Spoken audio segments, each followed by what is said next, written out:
Hello दोस्तों, मैं प्रमोद कुमार आप सभी का स्वागत करता हूं आपके अपने यूट्यूब चैनल ट्रिकीडोज में। ट्रिकीडोज योर एजुकेशनल ओट्स। आज हम बात करेंगे जो ज्योग्राफी है उसके एक टॉपिक रॉक्स के बारे में। रॉक्स यानी चट्टान।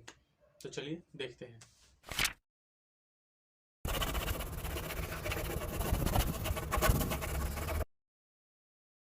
चलिए शुरू करते हैं।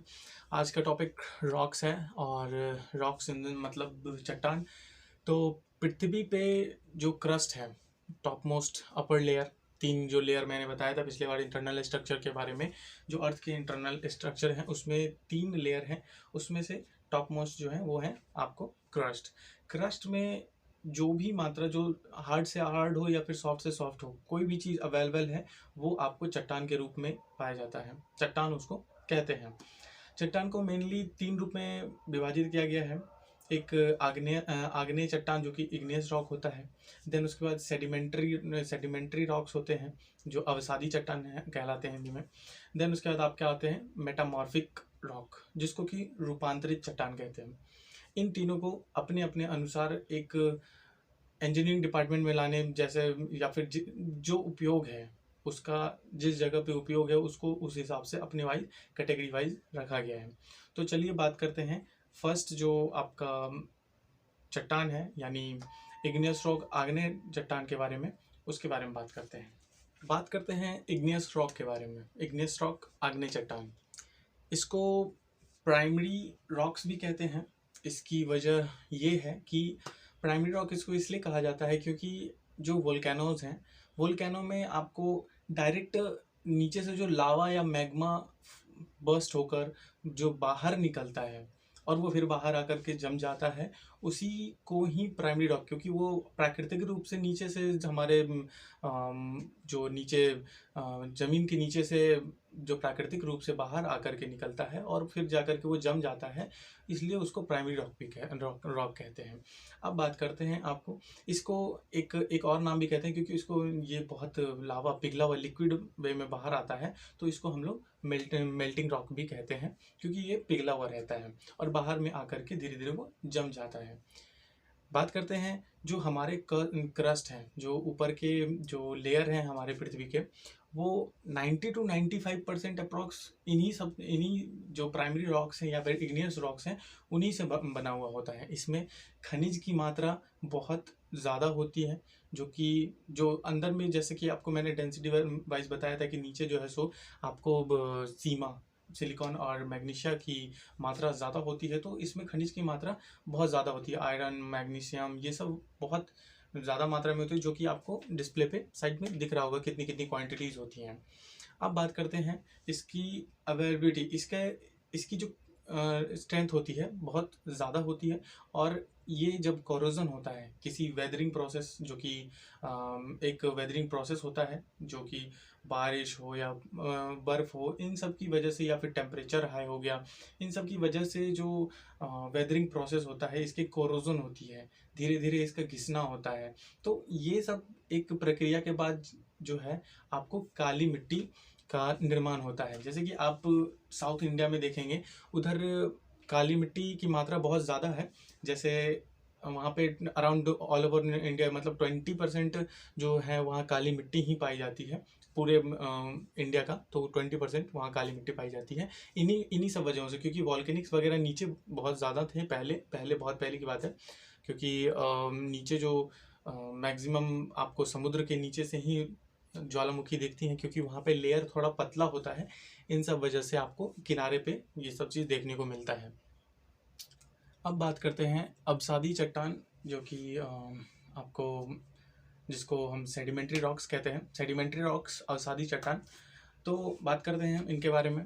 तो सेडिमेंट्री रॉक्स एक तरह से आप समझ लीजिए कि नाम में ही इसमें कुछ है, सेडिमेंट होकर के ही ये रॉक्स में कन्वर्जन होता है, हज़ारों लाखों साल बाद ही ये बन पाता है, तो इसको सेडिमेंट्री रॉक्स कहते हैं। इसमें आप समझिए कि जैसा कि मैंने पिछले जो आपको इग्नियस रॉक्स थे उसमें जैसा कि मैंने बताया था कि उसमें कोरोजन होता है, एक वेदरिंग प्रोसेस के बाद कोरोजन हुआ, देन उसके डस्ट पार्टिकल नीचे गए, तो वो एक बाय लेयर आपको बनते चले जाते हैं, और वो बहुत सालों बाद वो लेयर बाय लेयर बनते चले जाते हैं और किसी वजह से धूप, पानी, इन सब की वजह से वो एक सेटल होते जाते हैं और एक परतदार लेयर वाइज जो है सो वो आपको बन जाते हैं एक अलग स्टोन के रूप में, जैसे सिल्ट स्टोन हो गया, सैंड स्टोन हो गया, तो इन सब का रूप वो धारण कर लेते हैं। अब जैसे स्लेट वगैरह कैसे लेयर वाइज होती हैं, तो ये सब स्लेट आगे है, पर मैं लेयर वाइज बता रहा हूँ कि वो लेयर वाइज उसमें परतदार वो बन जाती हैं।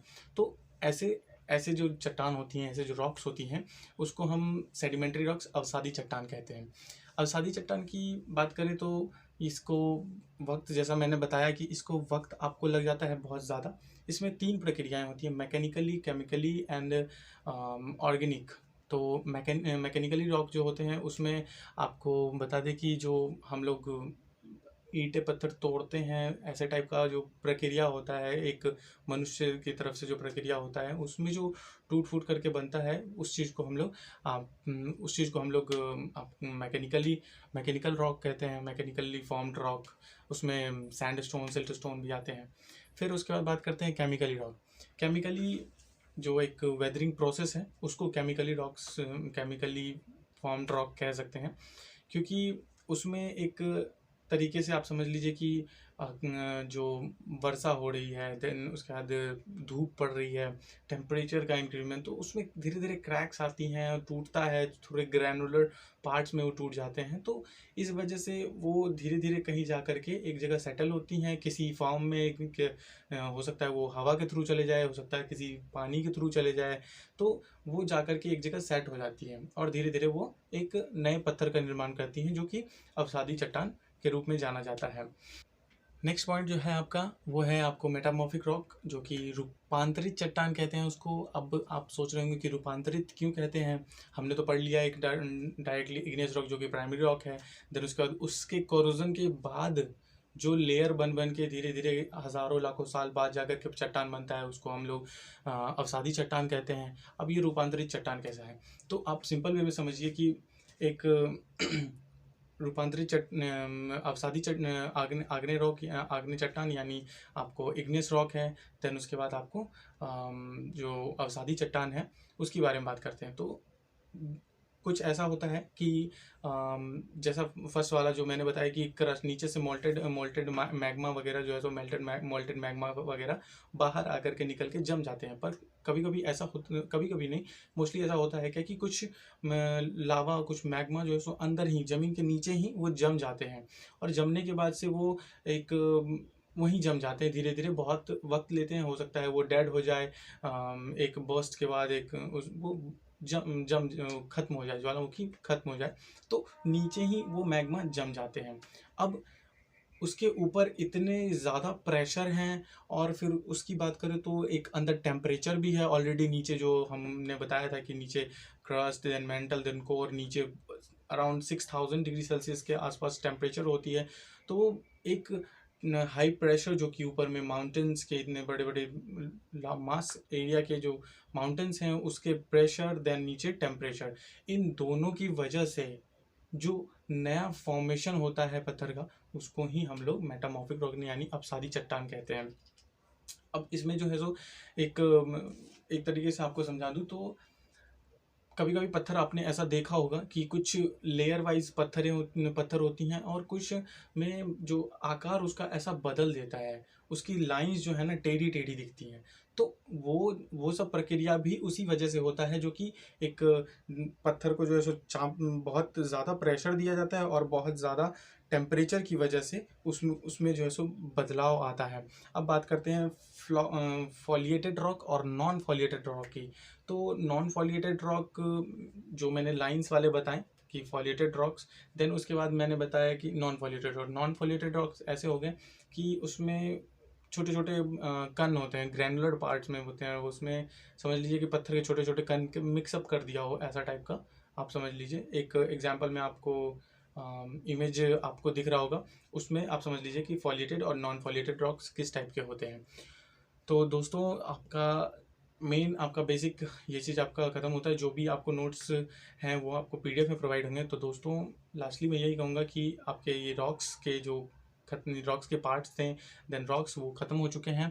लॉकडाउन का वक्त चल रहा है, और घर में रहिए, सुरक्षित रहिए, और पढ़ने की इच्छा नहीं होती है, ये चीज़ सभी को पता है। स्टूडेंट लोगों के लिए, स्टूडेंट लोगों के साथ ये समस्या होती हैं।